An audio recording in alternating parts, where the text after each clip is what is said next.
Hi everybody. Have you ever wondered if the Adam mentioned in the religious scriptures belongs to the human lineage that goes back millions of years? Could he have been born to two parents? Stay tuned to find out.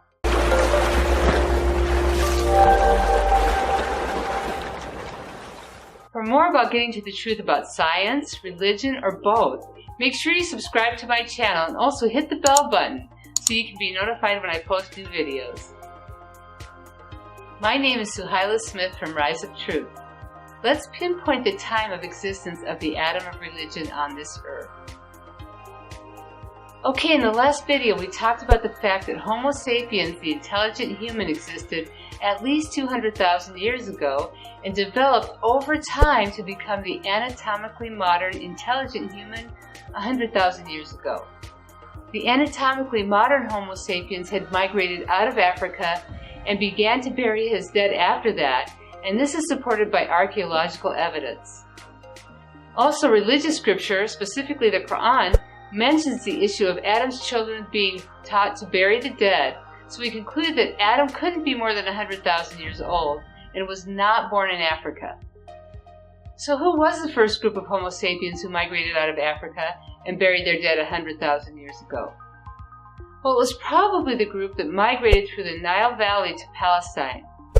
There are early burials of anatomically modern Homo sapiens in a site by the name of Qossa that dates back to about that time, about 90 to 100,000 years ago, and these groups of Homo sapiens became extinct. However, another migration occurred out of Africa about 70,000 years ago, according to the genetic and paleontological record, and it demonstrates that artifacts and skills unique to Homo sapiens appeared at this time period. The Homo sapiens population was significantly reduced, most likely due to harsh conditions, and a small select group ventured out of Africa. They traveled across the el-mandeb Straits of the Red Sea and into the Arabian Peninsula. They were able to cross el-mandeb because the water had receded, and also there were springs where the coast was exposed. This made it possible for them to advance through the southern peninsula, traveling along the coastline and passing through modern Yemen and Oman until they reached the Gulf region, which today is covered by water. And from there, humans spread throughout the earth. Yet no one has explained how the migrants crossed el-mandeb. Even if the water was receding, a few kilometers of seawater would still have to be crossed. Here is one analysis of this extraordinary event. How are they able to swim several kilometers even though they had no skills or device for floating or moving in a particular direction? Why did these people cross, and what compelled them to take the risk of crossing into the unknown?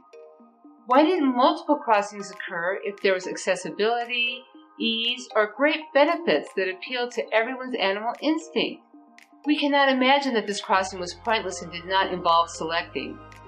If we do not say that it was a metaphysical selection that prepared the crossing conditions suitable for the select group, then at the very least it was natural selection based on the theory of evolution. Thus, those who crossed the Strait of el-mandeb were a more distinct group than the others. What distinguishes this group at the very least is their ability to cross several kilometers of seawater without anyone else doing the same.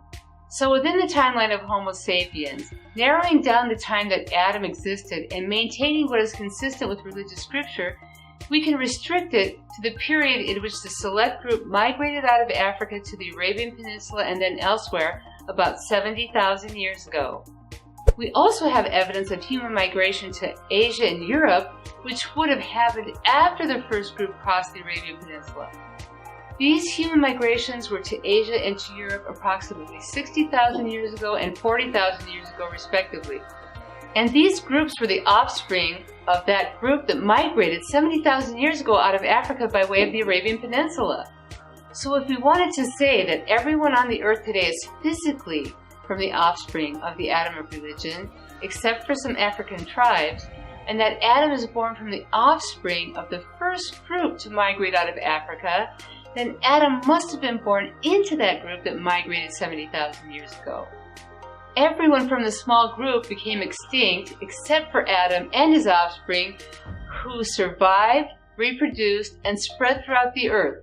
And this is consistent with the fossil evidence and genetic evidence, because we do know that the genetic evidence traces back to a Homo sapiens ancestor that ventured out of Africa 70,000 years ago, whereas other groups of Homo sapiens that may have wandered out of Africa did not survive.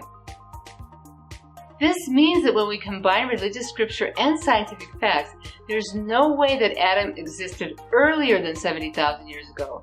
In fact, according to certain religious scriptures, he must have been a descendant of the group that migrated out of Africa to the Arabian Peninsula. A religious account from over 1,000 years ago that could be considered to be consistent with this migrant group that migrated out of Africa 70,000 years ago states that Homo sapiens made pilgrimage 2,000 years before Adam's existence, indicating that he is a descendant of that group. They were religiously accountable people who worshiped God in accordance with their circumstances, their capabilities, and their comprehension. Here is the religious account from over 1,000 years ago. Zurara said, I said to Imam Abu Abdullah, I have been asking you about pilgrimage for 40 years and you continue to answer, meaning that you continue to speak of it. He said, O Zurara, pilgrimage was made to this house 2,000 years before Adam existed, so why would you think questions about pilgrimage would end in just 40 years? Therefore, factual scientific evidence combined with scripture leads us to the conclusion that Adam was born into a religiously accountable family from those who migrated out of Africa. He was born to people who had religious accountability 2,000 years before him, as the religious account states. These were people who had souls, but not at the level of Adam's soul, as he was the first vicegerent on earth. Keeping in mind that up to this point we've been talking about the physical existence of Adam on this earth, not the soul and how it came into existence. You may be wondering about those African tribes that did not migrate out of Africa, the ones that remained in Africa who don't trace back to the migrant group as physical descendants.